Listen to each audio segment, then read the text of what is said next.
Recent గా ఎందుకు start చేశారా? అంటే అంత మైండ్ సెట్ నుంచి ఇన్ని ఇయర్స్ లో నేను ఎలా అంటే నా ఫ్రెండ్స్ ఉంటారు, ఒక 5 members మేము ఫ్రెండ్స్ ఉంటారు, నా కజిన్స్ ఉంటారు, నా ఇంట్లో కాలేజ్లో వాళ్ళ ఇంట్లో ఏదైనా చిన్న రోడ్ మీద, అంతే తప్ప నేను బయటికి వెళ్ళడం ఈవెంట్స్కి వెళ్ళడం, ఇప్పుడు ఇంటర్వ్యూ కూడా ఇది ఫస్ట్ టైం అనమాట.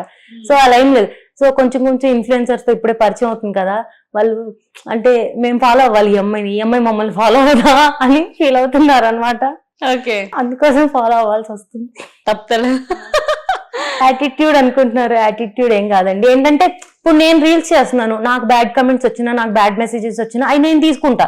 నేను కొంతమంది అమ్మాయిలు ఫాలో అవుతాను, ఏంటంటే వీళ్ళు ఆ ఫాలోవర్స్ లిస్ట్లోకి వెళ్ళి ఆ అమ్మాయిలకు కూడా మెసేజ్లు పెట్టడం. సో నా వల్ల నా ఫ్రెండ్స్ అమ్మాయిలకు కూడా ఎందుకు అలా వెళ్దాం అని ఇన్ని రోజులు నేను ఫాలో అవ్వాల. అందుకే ఒకేసారి ఒక 200 members ని ఫాలో అయిపోయా. సో వాళ్ళు ఎత్తుక్కొని మెసేజ్ పెట్టడం కష్టమని.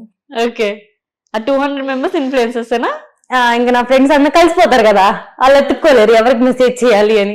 ఓకే, అంటే ఇలా ఏమన్నా డిస్టర్బ్ అయిందా? ఏంటిది, ఇప్పుడు అంటున్నారుగా ఎవరిని ఫాలో అవ్వాలి. ఆ కాలేజ్ లో ఉన్నప్పుడు నాతో పాటు రీల్స్ చేస్తే స్టోరీ పెట్టాను ఒకసారి, అందరం గ్యాంగ్ ఫోటో తీసి స్టోరీ పెట్టి ట్యాగ్ చేస్తే ట్యాగ్ లో ఉన్న వాళ్ళందరికీ మెసేజ్ చేస్తాను అనమాట.